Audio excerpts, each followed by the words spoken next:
مرحبا، كيفكن؟ بس نزلت لكم شو جبت من فيفا وقلت لكم اني جبت عرض فيليه السمك اللي لقيته.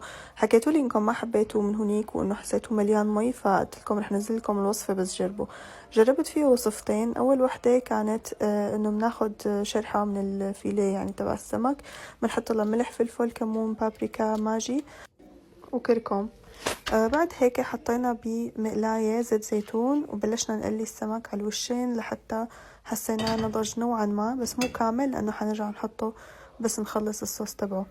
فبس استوى شلته على جنب بصحن وحطيت الخضرة اللي هي كانت توم بصل فليفلة بندورة، وحطيت لهم نفس البهارات يلي حطيناها للسمك نفسها، وفي جزر كمان.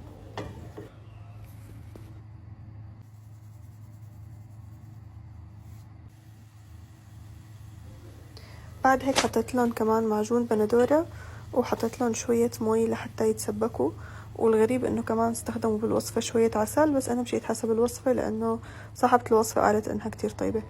بعد هيك ضفت عليهم السمك وتركتهم ينطبخوا على نار هادية كلياتهم سوا، وحطيت كزبرة على الوش آخر شي. بالنسبة للوصفة التانية أخدت شريحتين السمك اللي بقيانين حطيتهم بصينية فرن.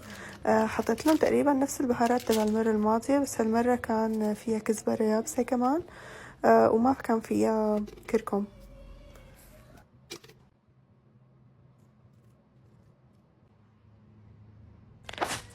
وحطينا لها كمان زيت زيتون وبرش ليمون. وبعدها حطيت الصينية بالفرن لحتى يستوي السمك. بالنسبة للصوص حطينا طحينة منيح تقريبا ربع يعني تلت كاسة خلينا نقول.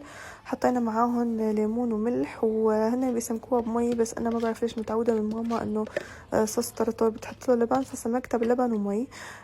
وحطيت الثوم وحطيت الكزبرة الخضراء وحطيت كمان شرحات من البصل، وكتير كتير حركتهم لحتى تجانس الصوص، وضفته على السمك بعد ما كنت حاطته بالفرن لفترة منيحة شوي، ورجعت حطيته بالفرن ليستووا مع بعض. هيك كان شكل أول وصفة، بس أنا بصراحة فضلت الثانية أكتر كوني بحب الطحينة والليمون وهالقصص، فحبيت هي أكتر. عملت جنب الرز صيادية وبس.